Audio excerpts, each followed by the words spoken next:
Welcome to the No Quit Living podcast. Our primary objective is to motivate and inspire our listeners to never quit. The reality of life is simple. We all fall. We all fail.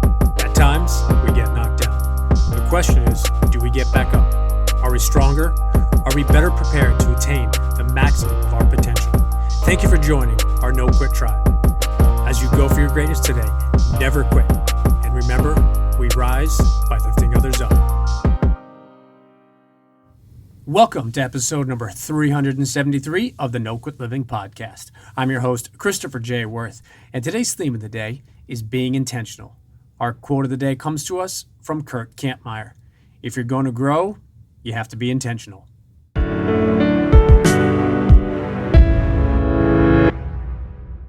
With the holidays right around the corner, if you are looking for a fun t-shirt or sweatshirt, we would love it if you would check out our new Team No Quit gear.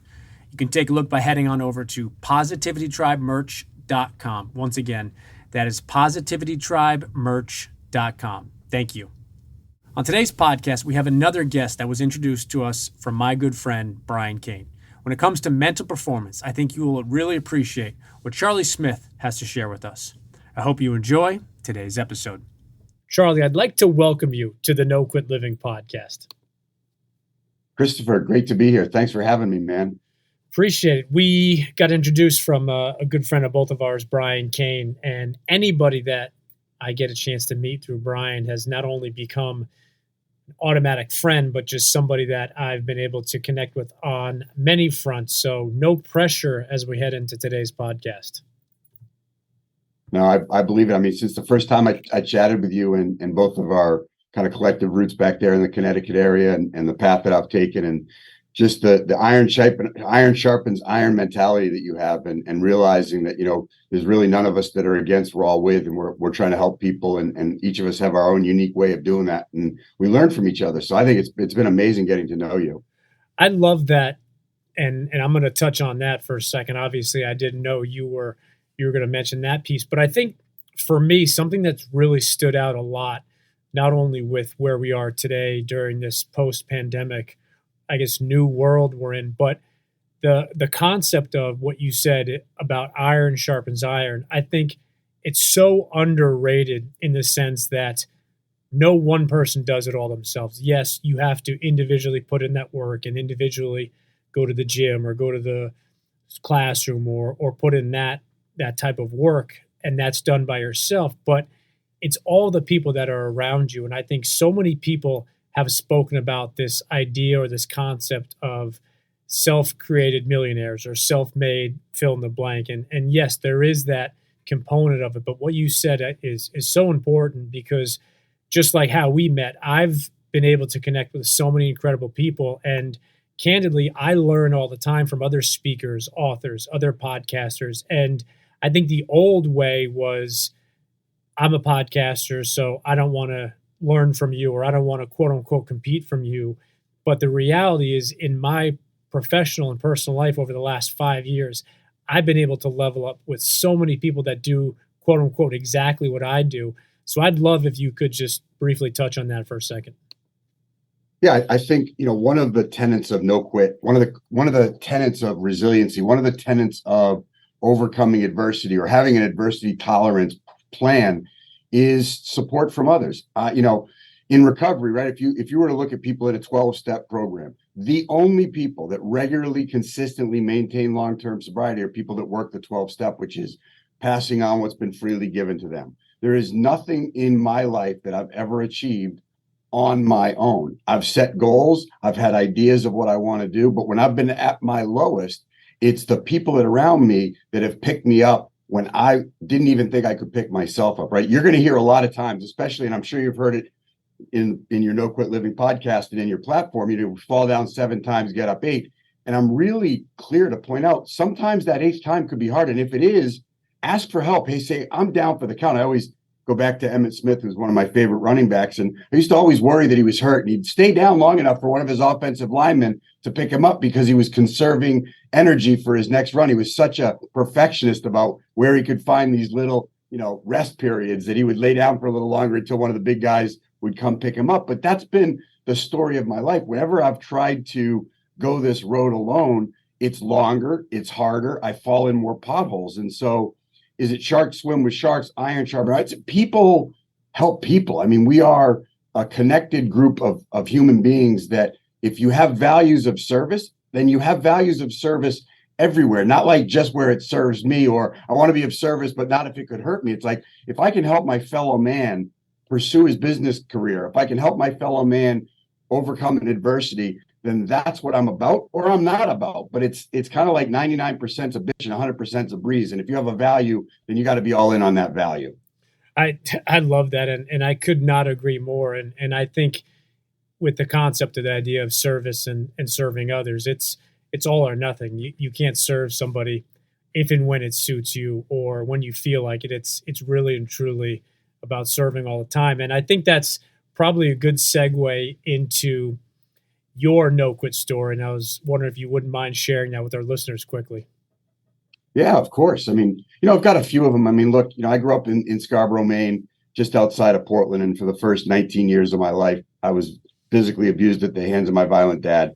19 years old, home as a sophomore from Fairfield. He had a 45 caliber pistol leveled at my head. My younger brother was home from the Navy, and he knocked my dad off of me that night. And I left Maine and never returned. And so I was on my own from the age of 19. And what I learned during those years were a bunch of coping skills, right, Christopher? So it was, how do I survive this upbringing? There were three things that really came to mind. The first one was a disempowering pattern, right? So we do things in life because we get a payoff. The first pattern I learned was to be dishonest. So, if I wanted to fit in at school, I had to learn to lie about what was happening at home because I knew kids at school weren't covering up bruises or holding back tears. So I had to pretend that I was like them. And so that was my kind of disempowering coping skill. The other was hard work. So my dad was a college professor. So if I could be away from home, it was either to work or to go to school. And so I learned to work really hard. I started working when I was 13 years old, picking peas. I think I had a paper route before that. And so anything I could do to get out of the house was what I would do. And the third habit that I learned to cope with was I picked up my first drink at 12, and it changed the way I felt.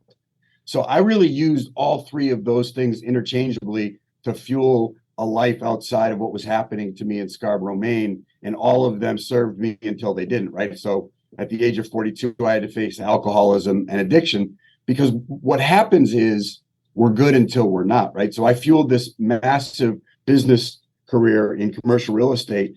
And I'll say to you that while I could pass a lot of tests, I could pass the bank account test, and I could pass the family test, and I could pass the career test, I couldn't pass the look in the mirror to serve me. And so I had to face, the truth of my life. And what happened is I made a decision to not quit on myself, right? I think you brought that up a little bit before we talked about, I had to quit some of the behaviors that I was engaging in, but what really I did is I didn't quit on myself. I said, you know what, Charlie, there's a piece of you that's worth it. There's a piece of you that doesn't need to be defined by this meaning that you've been giving this story that everybody's been writing on the pages of your life for the last 42 years. Why don't you take the pen back and tomorrow start to write a different story and give that past a different meaning and create a different future? And that's where not quitting on myself really turned my entire life around. You often talk about your pen, your life, and you just spoke about writing a different story. And I think we all have different things that we use and different ideas and concept, but would love if you could briefly touch on writing your own story. And I think for me and maybe for our listeners, goes along with your story of post the first 19 years is we have the opportunity to write a different ending of our story. Obviously, we can't go back 5, 10, 15, 20 years and do something different, but we can write a different story moving forward. Yeah, I think this falls into, another one of my fundamental tenets, which is the windshield of our car is much bigger than the rear view mirror for a reason. It's a lot bigger, so the windshield's important, right? So I don't want to deny. One of the things that I did is I denied my past. I pretended it didn't exist. What I really needed to do was minimize its effect on me. So when I say owning the pen to the story of our lives, I don't even need to write the ending. I just need to write the next page. And if I can write the next page different than the last page when I take the pen back, and what I mean by that is I was listening to what my dad said. Okay. I was listening to him tell me that I'm worthless, that I'll never measure up to anything, and that I'll never be able to amount to anything in my life. And then he reinforced that with physical violence. It perpetuated at school with the teachers telling me, you're a troublemaker, you're a conduct problem, you don't pay attention, because I wasn't able to pay attention at school because of what was happening at home. So all these things manifested about who they thought I was. And what really happened is, when I decided to take the pen back, I decided, well, wait a minute. What if they're not right? What if there's this divine spark inside of me, this inner champion? Trevor Moawad is a mutual mentor of ours, rest in peace. When I first got introduced to him, he hadn't written his book yet, and he introduced me to his dad's first book called The Secret to the Slight Edge that TJ Hossington and Bob Moawad wrote.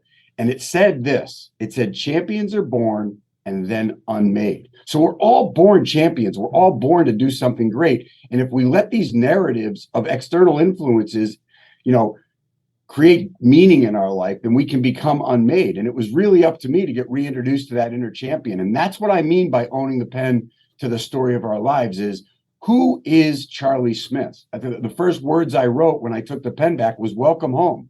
Are you ready for a new life, young man? Are you ready for a new world? Are you ready for a new self-worth story? And that's what I started to write.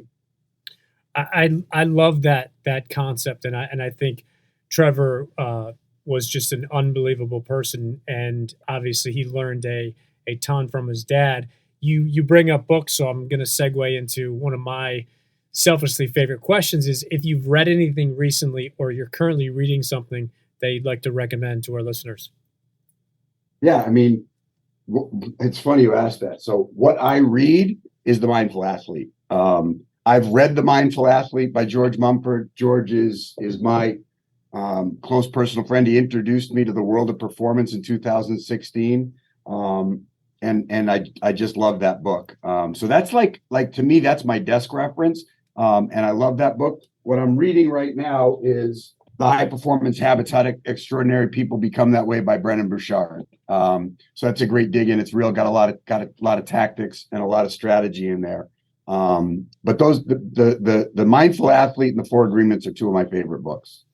Speaking of the mental performance world, and something that obviously we connect on a bunch, wanted to ask your opinion or perspective on failure and looking at failure and how it is a tool if you allow it to be. Yeah, when I train resilience, I say we got to turn our F's into A's. And really what I mean by that is we've got to turn fear and failure into our advantage. So the F's being fear and failure, and the A's being our advantage. And what I've learned is that failure is just feedback for me. I don't even really like the word, because everything that I've been able to achieve in my life has come as the result of the lessons I've learned in the rearview mirror. I think one of the problems is, at least this was a problem for me, Christopher, I didn't do honest self-reflection of my failures. I personalized my failures. And I think that's one of the problems in life, is we've got these blinders on, that if I look carefully at my failures, that I'm going to personalize them and it will mean I'm a failure. And that was the narrative I gave my failures for a lot of years, is if I fail, then I'm a failure, versus if I fail, it's because I'm trying something new. And what can I learn from that? And if I am humble enough, right, to have honest self-reflection and go look at, well, what caused that failure? They'll always say when a plane crashes, they go down and get the black box, right? It's not because they can do anything about the plane that crashed, but if they study it carefully, they can avoid another plane from crashing. And I do that in my own life. And I avoided it for a lot of years. And I think a lot of people do, because if you look at your failures too closely, you personalize them, you attach to them. If you can detach to them and use them as a kind of like a whiteboard, a chalkboard, and say, what caused this? What do I need to do different this time? What did I learn from it? And what did I love about the experience I had? Now I've taken that failure and used it to climb the mountain one further step and not fall the next time. Charlie, I'm glad you touched on that concept of personalized failure. It reminds me of one of my all-time favorite quotes by Zig Ziglar, which is, failure is an event, not a person. And I think when I heard that probably the first 10 times, it went over my head, because I couldn't really, I don't know if it was, when you hear quotes or read quotes at different points in your life, but what I realized, and being so fortunate to have some incredible guests on my podcast, people talk about those failures, and to use your words, they depersonalize them, but they make a such a conscious effort to learn from them. And I think in my life, personally and professionally, it's during those times where I've failed that I've been able to take a step back and learn and grow, but only when you're willing to learn from them, I think, because then to your point, is that's when we see people that just continue to make the same problems or the same mistakes over and over again. And I think that's a different side of failure than when you say, okay, I lost this game or this sale or this relationship or friendship. What can I learn from this? I.e., your black book story or your black box story, excuse me, which I think is awesome. Yeah, and I think that's what we need to encourage people to be self-assured in themselves, right? I don't think we really, there's a lot of talk around being afraid of what other people think of us, and I get that, and I believe it's true. But what I really think is we're really afraid of how we compare ourselves to other people. And I think that's more harmful than worrying about what other people think about us. And I think it limits us from looking at the things that we've got to correct. Whether they're character defects or, kind of blind spots in our character or our nature or in our habits or in our routines. What are did I really prepare for this sales call? Did I really do all the things that I needed to do this morning when I got up to prepare for this game? Did I stick with my routine? What part of my routine did I skip on, to create this mindset that caused me to really get into my head during this game, this practice, or not be as effective during this sales call? And when I look at those things, I can correct them. And that's why I think honest self-reflection, and having a system for that is so important. And I use really the term honest self-reflection without judgment. So it's not judging myself because I didn't play well today or because I didn't show up as well as I wanted to. It's honest self-reflection and what contributed to that I actually have control over. How can I change it? And what am I going to do tomorrow differently? And that I avoided that for a lot of years because I felt so personalized by my mistakes that if I just didn't look at them, I could correct them. And it's like, you have to have a personality change, right? You have to, they say the same man doesn't stand in the same spot in a river twice. Within seconds, the river changes and the man changes. The question is, are you going downstream or upstream? And are you actually learning and growing? Or are you avoiding and staying the same? Those are the choices we have, right? I think it's so powerful. You touch on reflection, and for me, it was really working with Brian Kane on a one-on-one basis. As obviously we've mentioned him a couple times today, but he's the one who first really opened my eyes into reflection, and not from a I failed, I lost, I didn't do well point of view, but more along the lines of maybe I felt short in this area, but I also did really well in that area. So how do I replicate the areas I did well in? How do I maybe adjust, i.e. back to that black box concept? I wanted to ask you, have you heard of Ben Crane's 3 reflection questions that he uses after every round of golf? No. So I got introduced to this. I love how these shows kind of go in different tangents, but I was introduced to this by a guest a couple months ago. Every round of golf that Ben Crane plays, whether it's a practice or in a tournament, he asks himself 3 reflection questions. Number 1 is, what did I do well? Number 2, what did I learn? And number 3 is, what am I going to do about what I learned? And I've talked about this a couple times, and I've been asked after sharing this, well, what's the most important? And I think by far the most important of those 3 questions is number 3. Yes, you have to know what you did well. You have to be able to acknowledge what you learned. But I think the most important one is, what am I going to do about what I learned? So I know I threw a curveball at you, but would love to see if you quickly just chime in on that. Yeah, no, they're 3 great questions, and I've heard them asked so many different ways. So in my framework, it's called well, better, how, right? And so I've broken down the well into 4 parts. What did I do well? How was my effort and my energy? So that's the E. What did I learn? That's the first L. And what did I love about what I did today? I think we've got to have a passion for what we're doing. And the purpose of the well is to prime my brain to get out of judgment that I did show up today. That old man in the arena idea that, just by being here, just by competing today, just by showing up at the office today, I got to give myself that performance mentality of giving credit where credit's due. And I want to look at specific things. The better is, where do I need to improve? And I couldn't really agree more about the how. I think it's the missing secret sauce of improvement is having a strategy that you can actually commit to, and then sharing that, as a team, or with your sales team, or with your professional team, or your high school team, or your college team. What is it that I'm trying to get better at, right? We talk about don't spend time in practice, right? Make practice count. So that's where I think we convert now from theory to action, which is, okay, if I want to get better at this, how am I going to do it? So when I show up tomorrow, ask myself, what's my purpose in practice today? If I don't have a purpose in practice, if there's not something specifically that I'm actually going to improve on, then I'll go through the motions. So practicing on purpose with purpose is really important. And then again, I use a little acronym called DIDI. Did I do it?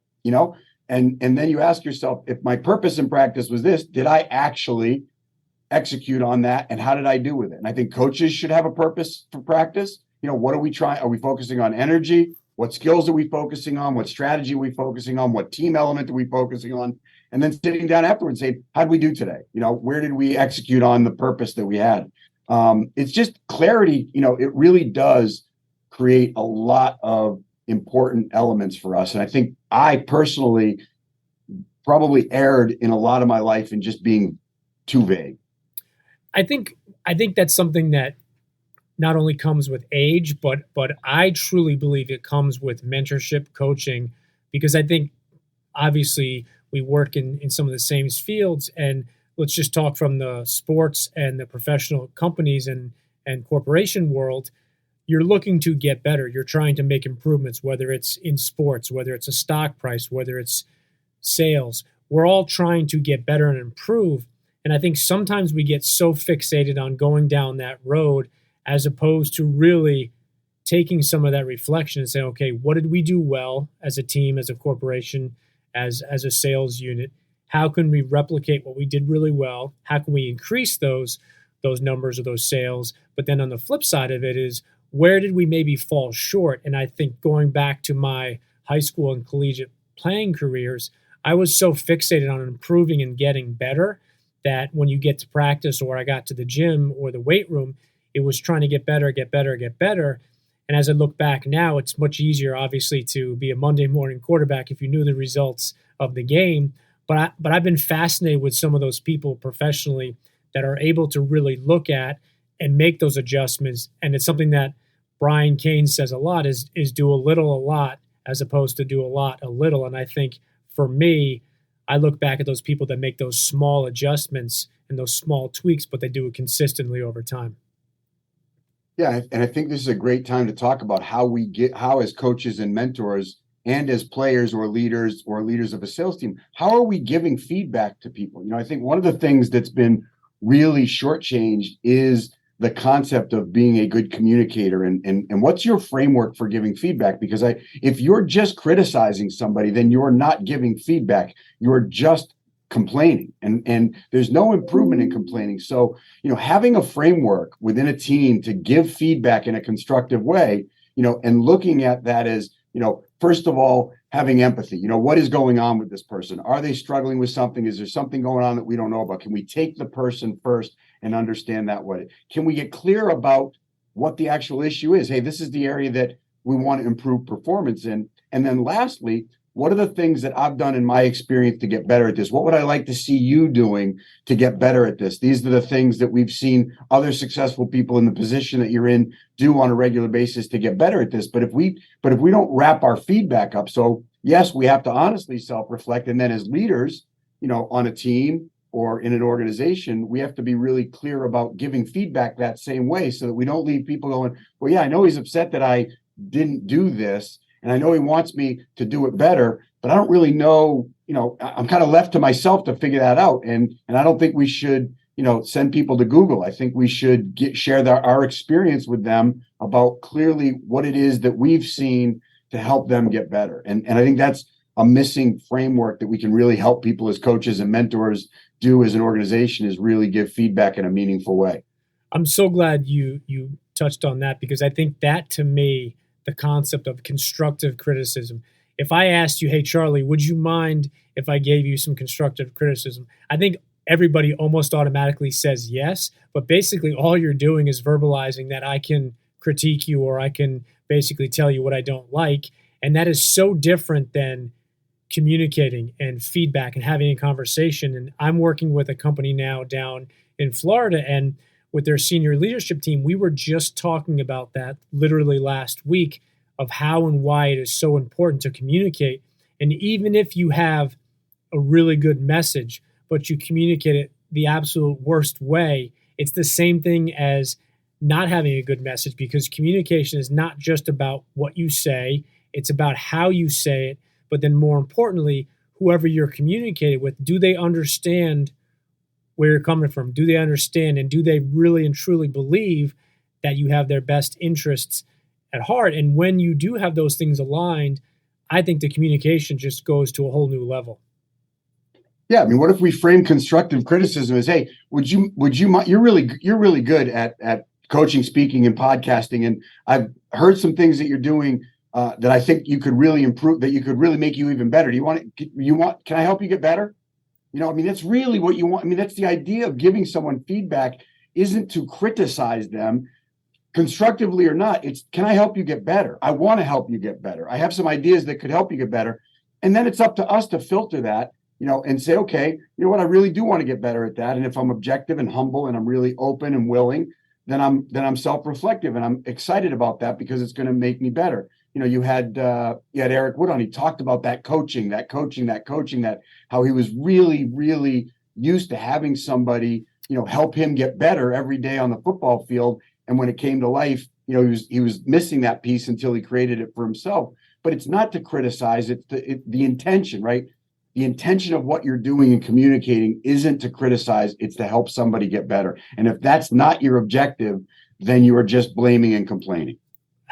I've never heard it worded that way, with the blaming and complaining, and I definitely like that. And I just look back and think back at some times in my life when people have offered constructive criticism. It's really just blaming, complaining. It's almost like, all right, here's my 3 minutes of A, what I don't like about you, or B, the areas that I think you're doing a really poor job in. So I loved how you touched on that. We're going to change lanes into a question that I'm actually really interested in getting your answer.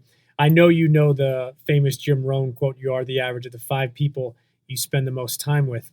If I could grant you dinner with any 5 people, dead or alive, that you could level up with, who would you select?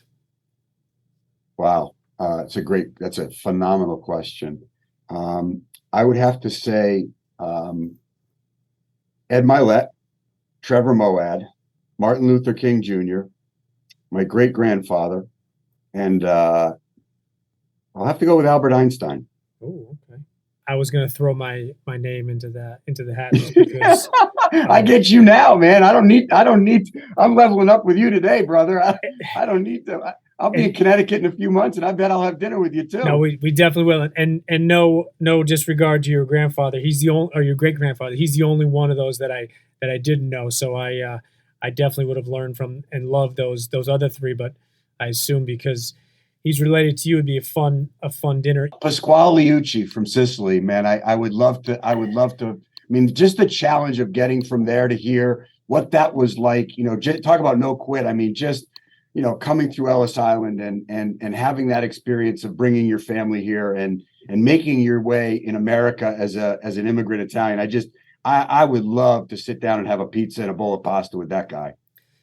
And for me, what I love about that question is, obviously, there are no right or wrong answers. And for me, I know a lot of my guests fairly well. And the really cool part about it is, as I'm asking that question, especially to those guests I know really well, there are so many times when it's 2, 3, 4, even 5 people that I just would never have picked, which makes it really fun. And I think it's interesting too, because it takes a different angle, where maybe a guest was talking about a different topic or something, and all of a sudden they go down a different lane. You're like, oh, well, that's pretty interesting. And I have to say that the mix and the diversity of that question has been really fun. Oh, I love that question. It's great.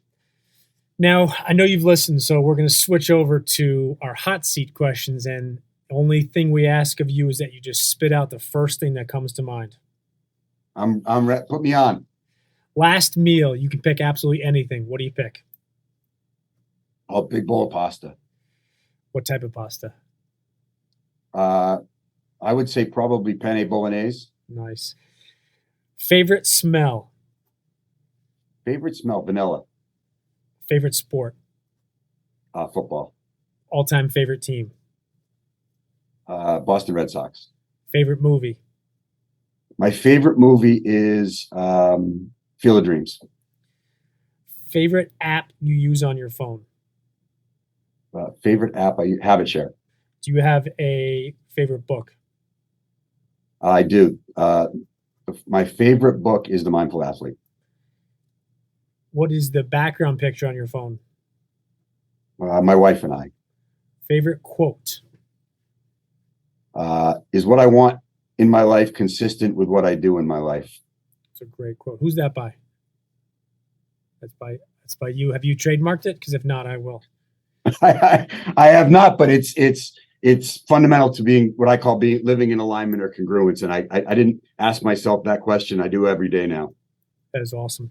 And what is that song, no matter whenever you hear it, morning, afternoon, or evening, you automatically turn it up and just rock out to it? Right Now by Van Halen. You touched on an app that we both use and did not know you were going to touch on that, but wanted to just put it out there for our listeners. If you are looking to tweak, improve, maybe make some changes in your personal, professional life, I think, Charlie, you'd agree with me. It's the systems, routines, and habits that you do consistently. And as Charlie mentioned, Habit Share is a free app. You can get it on Google or Apple platforms. I use it with all my clients.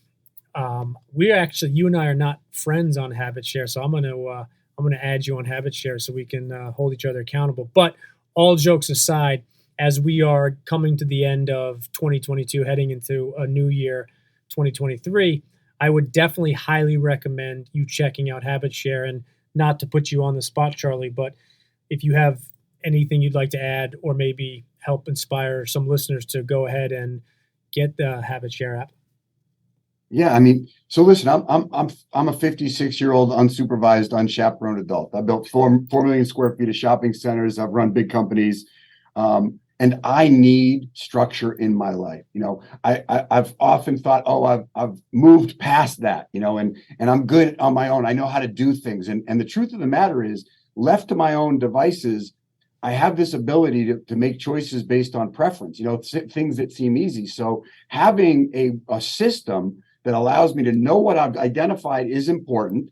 And then again, reflecting on whether or not I've done it and having a system to reflect on, did I do it or not? And these are my priorities. It's like, you know, that back to that quote is what I want consistent with what I do. If it's important to me, it better be on Habit Share. You know, so if being sober is important to me, then going to meetings better be on my Habit Share, and I better be going to meetings. If writing a book's important to me, then writing better be on my Habit Share. You know, if getting exercise is important to me, then going to the gym better be on my Habit Share, and I better be tracking it honestly. And there's a little, there's red marks on there for days you miss. And the idea is, again, just to look at why did I miss that? Is it really not a priority anymore? And being intentional.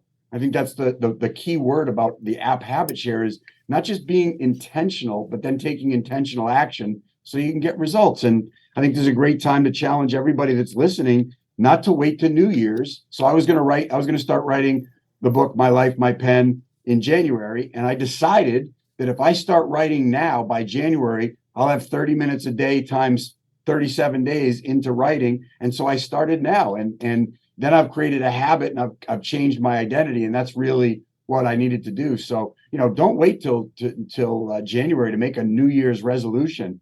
Start a habit today that'll run you full steam into the new year. Today's episode is sponsored by Habit Share. Sorry, I had to throw that in there. Best, in today's day and age, there are just some incredible people that are out there doing some really great stuff. And I wanted to ask if maybe you have 1 or 2 recommendations for people that you follow that you'd maybe like to potentially introduce to our listeners that put out really good content on social media? Yeah, I mean, my go-tos are people that I can learn from. So I love Ed Milet's content. I love his podcast. You've shared a number of guests. I think Sean Casey most recently. Ed's just a thought leader. Colin Henderson is a brother of mine, a partner of mine in a couple of projects, and a thought leader. Obviously, yourself is the stuff that you put out. I just have to say, Christopher, it's just every day.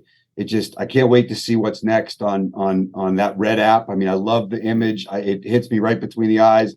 I love that you're a Bulls fan and an MJ fan. And so, those are some of my top three. I have to say, your introduction to Colin was awesome. I loved connecting with him and going back to that idea and that concept of just iron sharpens iron. I think we've been able to level up, and that's really the whole hope of why I do this podcast, is to introduce new people that many of our listeners don't know, but then also to take those people that many of our listeners have seen and have followed, read, listened to different podcasts, and really just take it to a different level. And whether that's an idea, a quote, something else like that. So wanted to ask you, Charlie, if you would just take a minute to tell our listeners a little bit about where they can find you, where they can follow you, and the best way for them to get in touch with you. I spend most of my social media time posting on Instagram. So at Charlie Smith Speaks is my Instagram handle. CharlieSmithSpeaks.com is my website. Charlie@CharlieSmithSpeaks is my email address. If any of your listeners are interested in owning the pen to the story of their lives, I have 5 pillars to the pen. They're welcome to email me, and I will send them at no cost, including shipping, a pen that says "My Life, My Pen" on it for them to take ownership of their life. I used to give them away, but I don't anymore. People need to want the pen because it comes with a lot of responsibility. So I look forward to continuing to empower people to own their story and write us something great, man. I love that. And I think that's a perfect segue into our last question we ask each guest is, if you have any parting words you'd like to leave with our listeners today. I do. I have a parting word that I'd love all of you to know, which is you're worth it. You're worth the life that you want to have. You can create the life that you want to have. It's our responsibility to know what that life really can look like, and then to go after it with everything inside of us to make it happen. And it's just an amazing opportunity for us and for you to own the pen to the story of your life.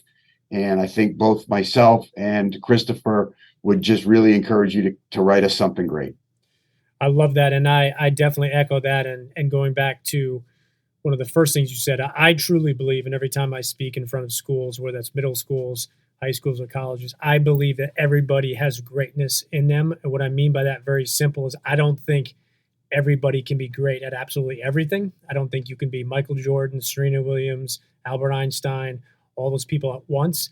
But I truly believe that every single person listening to this podcast today has greatness in them. The question is, will they go ahead and will they go out and make it happen? So, Charlie, I appreciate you. For those listeners, if you are not following Charlie yet, that is strike one. Make sure you follow Charlie on Instagram. Check out his website, and I would highly recommend you reach out to him as well. He's responsive, puts out great content. And I know that you and I will speak again soon. And I just wanted to say thank you very much for being on the show today. Man, I love you a ton, man. Thanks so much, Christopher.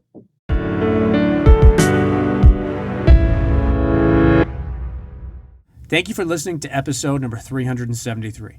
Charlie touched upon a bunch, and I hope you not only took some notes, but ultimately go ahead and take some action. In his parting words, Charlie encouraged us to go after what we wanted and to make it happen. I would like to echo those words, and I would personally like to encourage each of you to finish 2022 on a positive note by going after what you truly want. And remember, we rise by lifting others up. And lastly, to our listeners, thank you. We truly appreciate your time, and we hope our episodes inspire you to keep on attacking life and never giving up. To quote Dr. Norman Vincent Peale, it's always too early to quit.